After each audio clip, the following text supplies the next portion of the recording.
جنت میں ابتدائی لمحات کتنے دلکش ہوں گے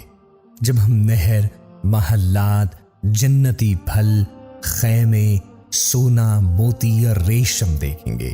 جب ہم انشاءاللہ اپنے عزیز و اقارب سے ملاقات کریں گے جو عرصہ دراز پہلے فوت ہو گئے تھے اور ہماری نگاہوں سے اوجھل تھے، جب نیکوکار بیٹا اپنے ماں باپ سے ملے گا اور والدین اپنے ان بچوں سے ملاقات کریں گے جو بچپن میں فوت ہو گئے تھے، اور بھائی اپنے بھائیوں سے ملے گا جو اس سے ملاقات کی خواہش رکھتا ہوگا،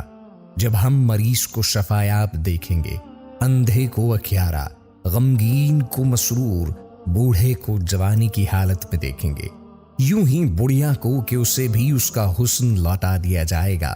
اور کیسا حسین منظر ہوگا جب ہم انبیاء کرام علیہ السلام سے ملاقات پائیں گے، صحابہ کرام رضوان اللہ علیہ اجمعین کو سلام پیش کریں گے، علماء امت سے مصافحہ کریں گے، مجاہدین ملت کا دیدار کریں گے، شہداء اسلام کی زیارت کریں گے، اور جاگتی آنکھوں سے فرشتوں کو دیکھیں گے۔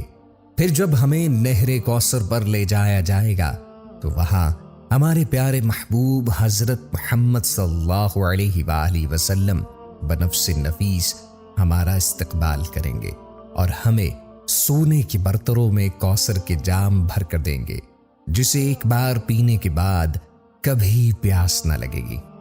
اور ہمیں بتایا جا رہا ہوگا کہ یہ ابو بکر صدیق رضی اللہ تعالیٰ عنہ ہے، وہ دیکھو وہاں سے عمر رضی اللہ تعالیٰ عنہ آ رہے ہیں، اور وہ باحیا باصفا عثمان بن عفان رضی اللہ تعالیٰ عنہ ہے، اور یہ علی المرتضیٰ رضی اللہ تعالیٰ عنہ ہیں، اور ان کے پہلو میں نوجوان جنت کے سردار حسنین کریمین رضی اللہ تعالیٰ عنہ ہے، اور ہمیں بتایا جائے گا کہ وہ مفسر قرآن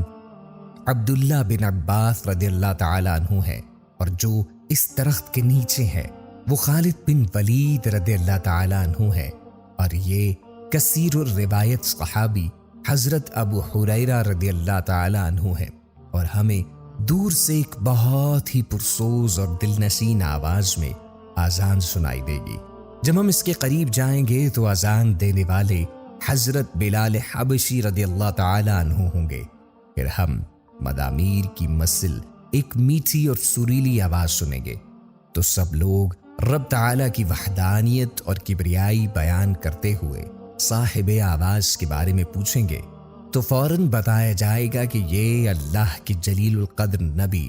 داؤد علیہ السلام ہیں۔ وہ کیسا منظر ہوگا کہ جن کے قصے ہم نے قرآن میں پڑھے، ان میں سے وہاں اصحاب اخدود کو دیکھیں گے، اصحاب کہف کو دیکھیں گے، اصحاب سفینہ آل فرعون اور اصحاب کریا کے مومن اور بادشاہ ذوالقرنین کو دیکھیں گے۔ پھر جب ہمیں ہمارا خالق و مالک ارشاد فرمائے گا، اے جنتیو، ہم عرض کریں گے، اے ہمارے رب، ہم تیری خدمت و بندگی میں حاضر ہیں، اللہ تبارک و تعالی فرمائے گا، کیا تمہیں کسی اور چیز کی طلب ہے جو میں تمہیں عطا کروں؟ ہم عرض کریں گے، اے ہمارے رب، ہم اس سے بڑھ کر اور کیا مانگیں گے کہ تو نے ہمارے چہروں کو روشن فرمایا، ہمیں جنت میں داخل کیا اور ہمیں جہنم سے نجات بخشی۔ اللہ تبارک و تعالی اپنا حجاب اٹھا دے گا اور ہم دیدار الہی سے مشرف ہوں گے۔ تب ہمیں پتہ چلے گا کہ جنت کی سب سے عظیم نعمت تو اللہ کا دیدار ہے۔ دیدار الہی کا منظر کیسا حسین ہوگا جب اللہ تبارک و تعالی ہمیں فرمائے گا، آج میں نے تم پر اپنی رضا واجب کر دی، اس کے بعد تم پر کبھی غضب نہیں فرماؤں گا۔ جنت میں پہلا لمحہ، پہلی رات اور پہلی صبح کتنی حسین و خوبصورت ہوگی۔ اے اللہ، ہماری دعا قبول فرما۔ اے دو جہانوں کے رب، اے سب سے زیادہ رحم فرمانے والے، ہماری دعا قبول فرما۔ آمین۔